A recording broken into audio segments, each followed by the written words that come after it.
Now I'm pleased to welcome all the way from Newport a veritable one-man culture industry. He is a disc jockey, a podcaster, music critic, journalist, copy editor. He has a blog, he has a website, he's published a book. His poems have been published all over the place. And what is more, he's paid me a lot more money than any other poet. The reason for that being that he used to be my lodger. It's bad enough having a poet living next door, but when I had a poet living in the same house, that was ridiculously poetic. So would you please welcome, all the way from Newport, Patrick Widdess. Hello, it's great to be in Borth. Thanks Richard for inviting me. Let me introduce myself. I'm not that gold medalist who lost his prize on the roulette table, but I still have my 100-metre swimming certificate. I'm not that passerby who caught a child falling from a 6th-floor balcony, but I held the hand of a stranger who collapsed in the street. I'm not that shopper who scans a week's worth of groceries, then systematically bags them one at a time, but I once paid in coppers for a bunch of bananas and a curly-whirly. I'm not that archaeologist who died of a pharaoh's curse, but I once stubbed my toe on a sarcophagus at the British Museum. I'm not that astronomer mapping the infinite realms of space, but I can point to a star which bears my name according to a certificate issued by a company in Hong Kong. I'm not that busker signed to a major record label after 25 years on street corners, but I played the triangle in the world's largest orchestra. I'm not that joyrider who did 100 miles an hour the wrong way up a dual carriageway, but I often forget to signal at junctions. I'm not that, I'm this, whatever that is.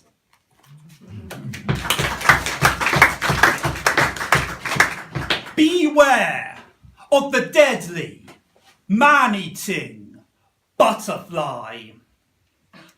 Out of the corner of my eye, I see a man-eating butterfly. It's on the lampshade or even the bed. I dare not blink or turn my head. It can't see me if I stay still. If I move, it'll go for the kill. First its bite will paralyse, then its proboscis will suck out my eyes. While I lie frozen, tortured and blind, it'll peel my skin like a big rind. My bones and innards will be slowly revealed as I become its living meal. When all the peeling has been done, it'll crawl in my mouth and rip out my tongue. You'd think that would fill it, but all that flight gives it an insatiable appetite. It can stomach my stomach, guzzle my liver, devour my kidneys, sliver by sliver. The last thing I'll feel is my skull start to break as it slurps my brains like a milkshake. While I lie still and agonise about my impending slow demise, the thing comes flapping into view. It's the size of a blackbird, its wingspan is huge. It's like a mouse with hands, fast skinny and flat. Wait, that's not a butterfly, it's only a bat. Thank goodness replaces an hour of oh heck. Then it sinks its fangs into my neck. But that's okay, a minor scratch, easily fixed with elastoplast. From now on I'll always sleep under a net, or I could be dinner for butterflies yet.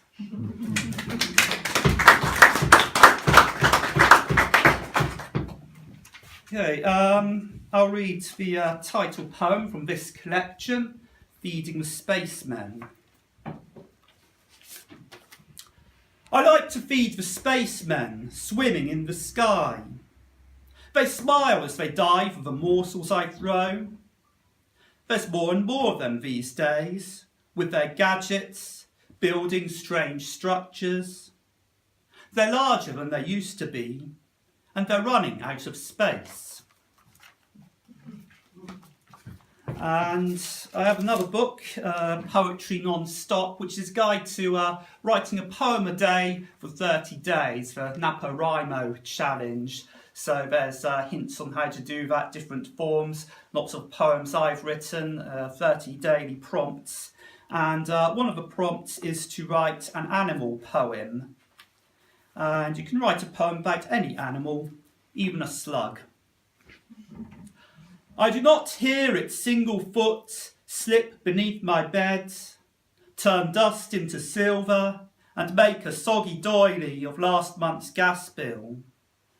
But the morning sheds light on its nocturnal wanderings, charted in dry mucus, its glittering autograph scrawled across yesterday's paper. I set mouse traps with lettuce leaves, surround my bed with half-empty beer glasses, scatter pellets like deadly confetti. I sleep well for a week, then find a survivor, inch-long and mossy green, relaxing by the radiator. It's then I notice the leafy odour and the rug tacky underfoot. I dare not look beneath the bed, but lie awake, ear pressed to the mattress. At dawn I start to drift and sense the bed being lifted on 1,000 slithering backs, doors sliding open, and the morning air, cold and sharp against my cheek.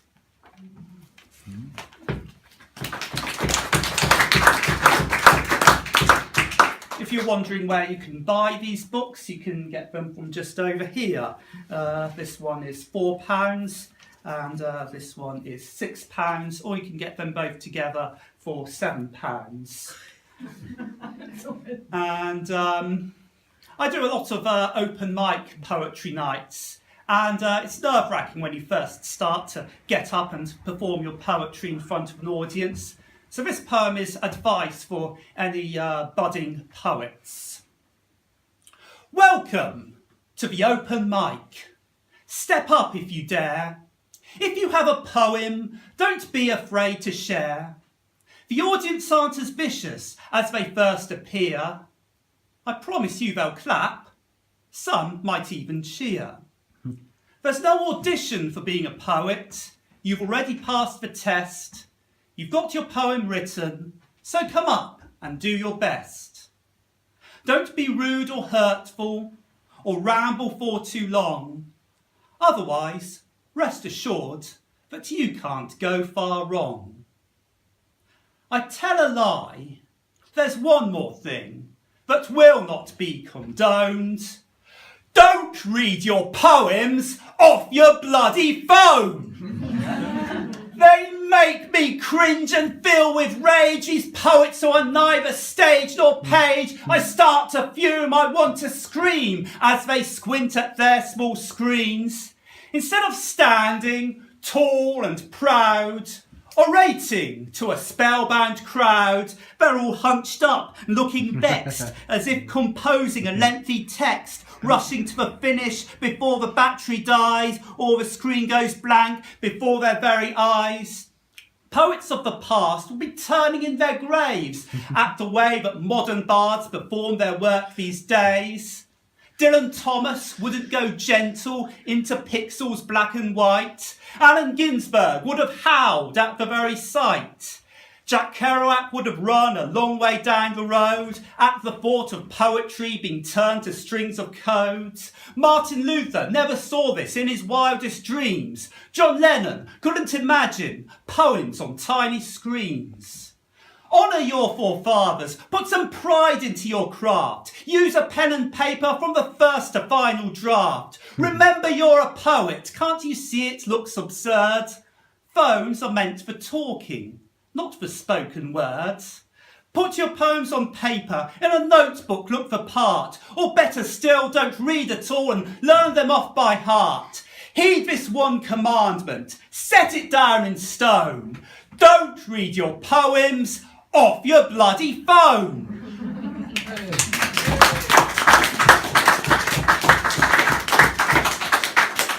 Thank you very much. I've got one more. You can keep in touch with me on patrickwiddess.co.uk. I have a mailing list over there. You can like me on Facebook, follow me on Twitter, or just follow me if you've got nothing better to do. There's too much of this communication technology these days. So I'm going to finish on a song. Thank you for listening. Proud parents, babies, crap selfies and clickbait. Exotic views from vacationing workmates. Too many kittens all tied up with string. These are a few of my least favourite things. Invites to play games with no rhyme or reason. Posts going viral from Kim Kardashian. Friend requests from people I've never met. These are a few of the things I don't get. Self-obsessed wankers who brag in their updates. My childhood sweetheart who's married my best mate. People who poke you. Is that still a thing? These are a few of the woes Facebook brings. When I log on and my timeline starts to drive me mad, I do a cull of my least favourite friends, but I don't feel so bad.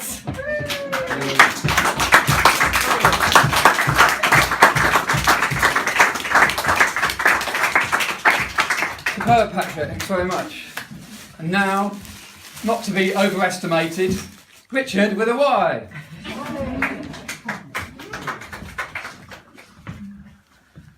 Overpopulation of the nation. Our country is too crowded already, yet last year 700,000 of them arrived. They contribute nothing to the economy, but get looked after at taxpayers' expense.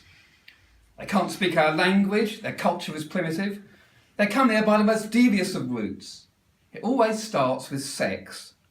Then they hide within our women, kicking them brutally, demanding the attention of several doctors and nurses when they assume citizenship. You think at least they'd be grateful, but no, they just cry and wet their nappies. We should send them back whence they came. You did get that one, didn't you? My favourite prose writer is Virginia Woolf. Got any other Virginia Woolf fans here? Yeah, right. Virginia Woolf meets the great American poet Walt Whitman. The part of Walt Whitman will be played by the magnificent Patrick Widdess. The part of Virginia Woolf will be played by the unexceptional Richard Carrington. Virginia Woolf meets Walt Whitman. I am alone in a hostile world. The human face is hideous. This is to my liking. I want publicity and violence and to be dashed like a stone on the rocks. I like the passing of face and face and face. I am sick of prettiness. I am sick of privacy. I ride rough waters where all is to be loathed and feared. But now I see that American chap with a very long beard. Oh me! Oh life! Of the questions of these recurring, of the endless trains for faithless, of cities filled with the foolish. The question, oh me, so sad recurring. What good amid these, oh me, oh life? Answer, that you are here, that life exists, and identity and knowing that the powerful play goes on, the toing and the froing, and that you will contribute a verse. Oh, but here comes Virginia. Hello, Virginia. How's it going? Life has been a terrible affair for me. I'm like some vast sucker, some glutinous, some adhesive, some insatiable mouth. I've tried to draw from the living flesh the stone lodged at the centre. Fine, thanks, Walter. How are you? I too am not a bit tamed. I too am untranslatable. I sound my barbaric yawp over the roofs of the world. I'm all right. Weather's turned cold again. It has, hasn't it? Oh well, better be making tracks then. Good to see you, Walter. And you, Virginia. Say hello to Len. I am alone. I celebrate myself and sing myself. And what I assume you shall assume, for every atom belonging to me as good belongs to you. For we receive as we have served. Nice lady, Virginia, somewhat reserved. We oppose ourselves to this illimitable chaos, this formless imbecility. Yet sometimes one trembling star comes in the clear sky and makes me think the world beautiful, and we maggots deforming even the trees with our lust as we ride our inevitable course. Keeps himself to himself, that Walter. Bit of a dark horse. General stores. Would you like to become more general? Are you oppressed by the particular? At general stores we have what you're looking for. Meditation. Be at one with the universal, and forget what time your bus leaves. Philosophy. Contemplate humankind's existence. Ignore your gas bills. Music. Replace feeling irritated by your neighbour's dog with emotions grand and imprecise. Poetry. Place your problems alongside the metaphysical contemplations of Shakespeare by shaping them into sonnets. Countryside. Let beautiful scenery reconnect you with your natural essence. Don't worry, beginners are allowed to bring their mobile phones. Visit general stores. We're open all hours at no specific address. Patrick Widdess, still. Skip what you can get Rogers to do. Cancelled autobiography. Dear reader, mind your own business. Present company accepted, of course. The situation's getting out of hand. They're becoming more numerous and more unpleasant. Maybe it is time to take a stand. They're popping up now every which way. I don't like it. It's not fair. I think it must be more than a mere phase. I really fear they're here to stay. Other people are just everywhere these days. There's a barely discernible theme in this set so far about the individual in intense relationship with life in general, not matched by social interaction. And the rest of the set develops thematically from this point. Borth is a great place for sensing one's place in nature, yet it also has a particularly good community culture. So the theme of this set is about me coming here to contemplate in solitude, but finding myself more drawn to the social than I was expecting. From community we'll move out to consider the political. The tone will vary from comic to deeply serious, from reflective to angry, and back again, because such is life. So here goes, starting over there, that's beyond the Vic, that is. Finally, the sea. The East retains a culture where an undemonstrative spiritual serenity permeates everyday living. Life is centred around a calm wisdom, a gentle strength, a transcendence of the demands of the ego, and a detachment from the pace and greed of modern life. After some decades, though, I came to suspect that Ipswich wasn't all that it's cracked up to be. So I went west. Go west, the directive of bold adventure, yang movement to the east stasis of yin. West I went. West past areas of England and Wales that were whole worlds to committed residents. In centuries past, people never left parts of the country I raced through in a few minutes. Yet on I went. On until there was no further west to travel. Where then could I go? Well, north to Innislas, or south to Aberystwyth, or I could just stand still. Often I see visions of an afterlife, strangely close, familiar, constant, yet so elusive, forever just out of range, forever beyond, until you've travelled the ultimate journey. It's surprisingly like this life actually, about the same size but a bit smarter. What will it be like, I wonder? Will it ever be me, I wonder, who resides in those white houses on the cliff over the waters? Nearby, there's beer at the Friendship Inn. At Uncle Albert's there's coffee and ice cream. At the station there are trains to Aber and Birmingham International. On the other side there's the sea. And so finally the sea. The oldest and most obvious of subjects. The sea that swallows and spits out poetry with supercilious, sublime indifference. To the sea we pour out our despair. It is healing to share and declare with a listener too deep to care. We feel our efforts to know, to be at one with the world, casually mocked by the sea. The truth's too vast, too vast. For land is life. Each one of us resides on the land. Land is what our lives are built upon. All our confidence, our knowledge rests on land. Sea is beyond our control, beyond our comprehension, though not beyond our uncomprehending emotions, wide and deep. We enter it only fleetingly, nervously, with awe. The sea is what is beyond life, what envelops life, what pulls us from beyond. Then let the sea in, let it wash away the claustrophobia of the land. Wash away the television, the computer, the newspapers, the gossip, the timetables, the passwords, the worries, the money, the regulations, the attitudes, the endless conversations. And when the land has finally poisoned our bodies or our souls, let the sea take us into its embrace. Should I be spelling this out? Should I not rather be using the sea as imagery to suggest, to symbolise, to represent? But this is not the real poem, and the sea is no mere image. The sea itself is the poem. What rhythm can be richer? What sound more satisfying? What meaning deeper or more elusive? And we are just fools with words. Indeed we are. Yet the sea is only half the story here. What is on the other side of this thin sliver of civilization in which we reside? When most people wait for trains, I have a view of other trains and platforms. We have a view of a marshy meadow with hills all around it, and donkeys and horses and a church positioned rather beautifully in the vista, as if put there by an artist. Now, you've probably seen the sign sometimes outside of our wonderful Friendship Inn, which says informs the reader you might not be able to spot dolphins from the back of the pub, but you should be able to spot sheep and donkeys. I've tried. I'm not actually sure you can spot donkeys from the back of the Friendship. There seems to be buildings in the way. But let's not split hairs. This next poem is an extension of the sentiment of the sign. Listen out for pub puns in the last two lines. Pub puns. One desperately contrived, the other bleedingly obvious. Bog to Borth. Most of you just look at the ocean, like you regard it as some magic potion.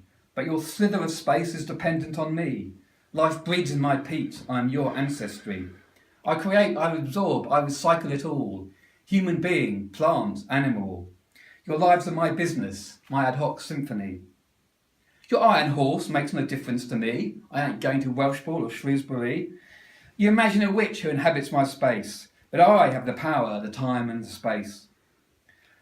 Don't fight me, you won't achieve any victory here, but you can gain my friendship with good grace. So here I am in Borth. I picked up on the living on the edge character of the place, so insightfully described by Mike, early on in my acquaintance with the village. I think I was more intrigued than alarmed when I discovered that the long-term plan with regard to defending the village against the sea was to give up. I moved to Borth last summer, having fallen in love with the village as a visitor, staying at Roland Field's excellent York House bed and breakfast. I thought I've just got to live here, so I put in an offer for a bungalow in Carrington, which was rejected. A few days later, after a couple of lunchtime pints in a Friendship, I visited Eve in the art house, where I expressed my concern about living on a floodplain. We're a community here, Eve informed me. If it floods, we'll all be in the same boat. I thought that was such a nice way of putting it that I upped my offer on the bungalow there and then, and it was accepted. This is all true. So here I am. Well, when I first moved into the village, everything was tickety-boo. It was Carnival Week. Everyone was dressed up in colourful costumes, marching proudly round the village. There were lots of jolly and wacky activities, and lots of drinking, seemed to right. A remarkably high proportion of the population of Borth seemed to be artists, writers, musicians, people like that. 50% of the bungalows in my row in Carrington are inhabited by poets, somewhat higher than the British national average, I believe. The High Street has an impressive array of shops. You can buy anything. Surfboards, paintings, chopper bicycles, bridal gowns. So it all seemed good until I went back to England, by mistake, a few days at the end of October. When I returned in early November, I wondered what impact Halloween had had, because nearly everything had shut down. The High Street was almost deserted. Furthermore, winter had arrived. Wet, windy West Wales, wonderful wild winter weather had suddenly arrived. Since I moved to Borth, I've discovered the deep pleasure of going to bed with a hot water bottle.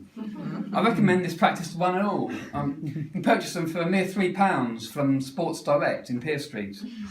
When I went into Sports Direct, I reckon the assistants must have thought, what's he doing here? Surely he's not a sportsman. Doesn't look like an athlete, doesn't look like a footballer, doesn't even look like a golfer. Oh, I know, he must be one of the hot water bottle brigade. And indeed I was. So I adapted to the West Wales winter with little help from my fellow residents, red wine and my hot water bottle. Having lived for a year now in Borth, I still think that the village is it's a really special place with a unique spirit. And it does make a difference to live in a place of which I'm really fond. So thank you, Borth. Diolch yn fawr I Borth. The one sadness, though, is I never got to meet Les Edwards, who, from what so many people have said, embodied the spirit of Borth better than anybody. So I hope with events like this we're perpetuating his spirit. Time moves forward now in this potted memoir to the 24th of June of this year.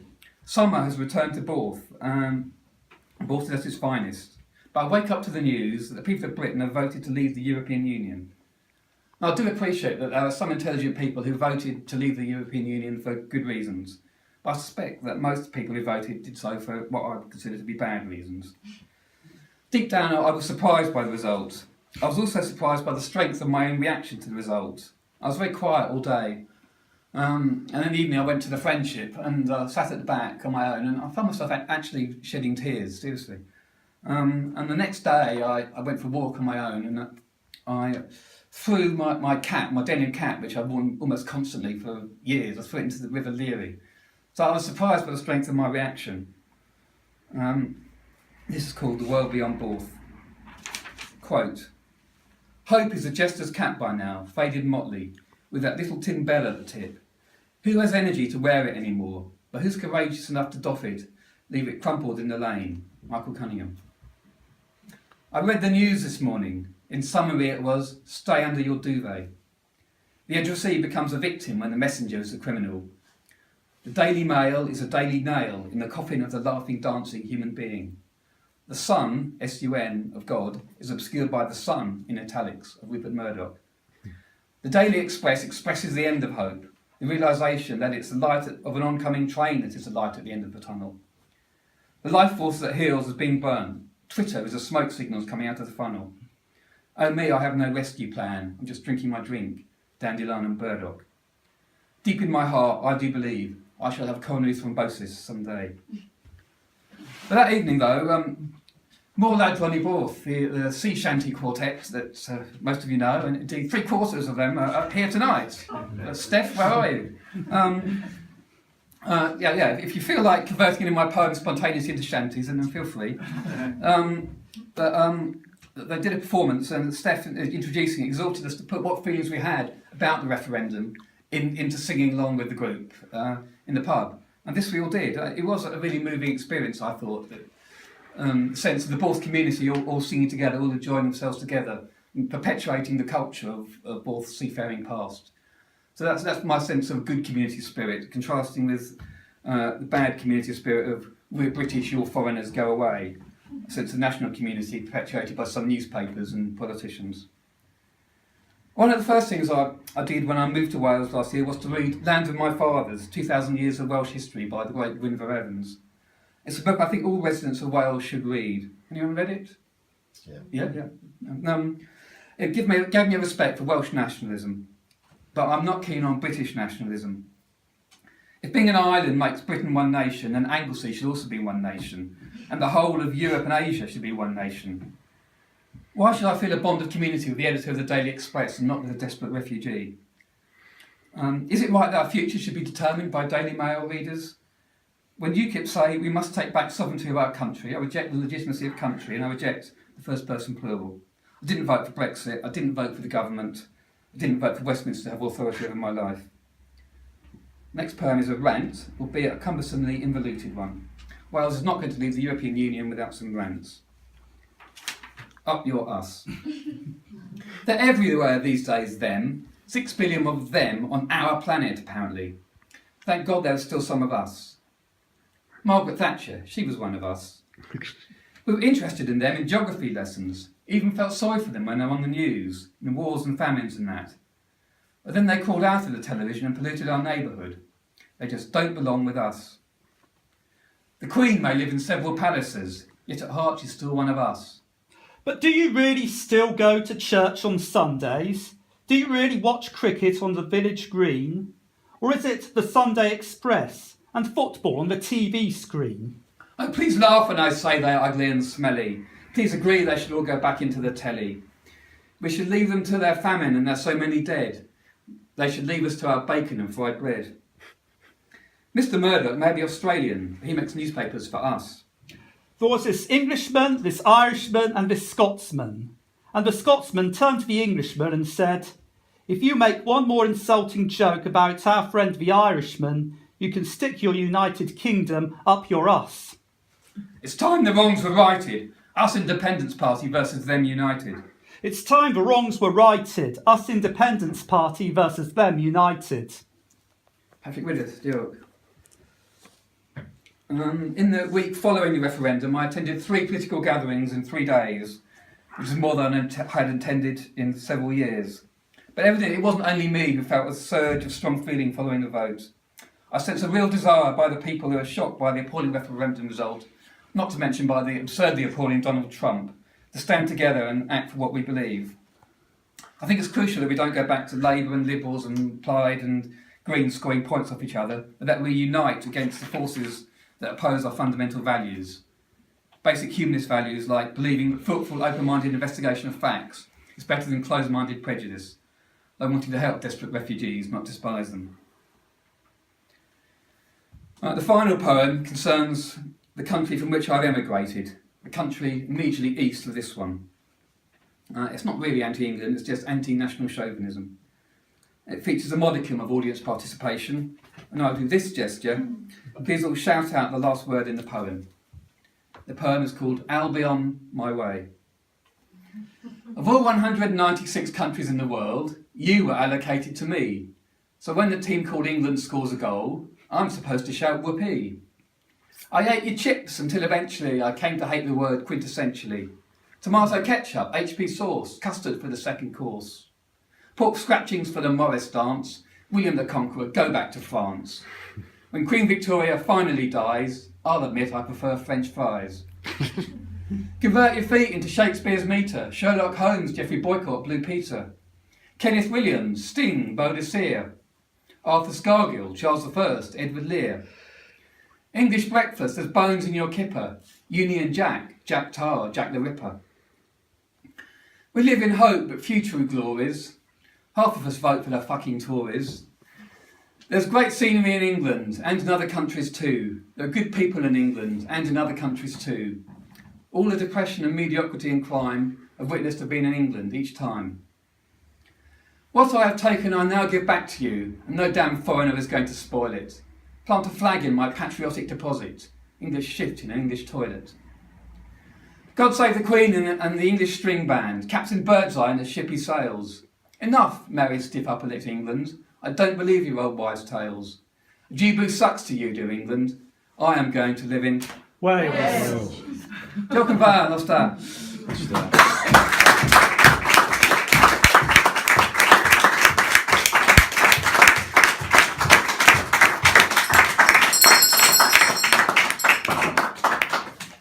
Well, I've got one even more final poem. It's an unsolicited encore, like what rock bands always do. So I put lots of money in the tubs very quickly if you don't want me to do an encore. Well, thank you very much to Sound Studio Poets, and thank you to Mike Francis, to Patrick Widdess. Thank you especially to Gabriel for putting this whole thing on. We've raised some good money for Care for Calais, that's the most important thing, I'm very pleased to say that. If you'd like to put more money into the tubs, please do.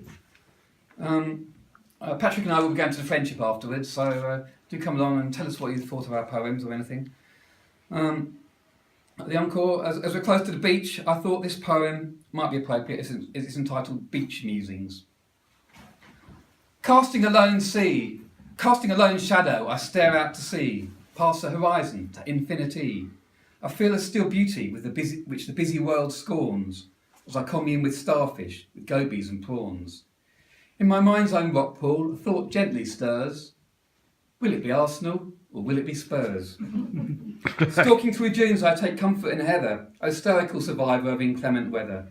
Ships glide through the ocean like camels of the sea. Some squawking seagulls ask questions of me. My boat shifts direction, a new hand on the tiller. I fancy the chances of Aston Villa. My girlfriend chucked me, so I strolled on the beach and contemplated impermanence. Waxing poetic, I felt superior to all the shallow, unpoetic people, e.g. my girlfriend. So if you feel blue and think everyone hates you, put on your wellies and get into some nature. A fresh zephyr blows to scatter new seeds. West Ham United, Liverpool, Leeds.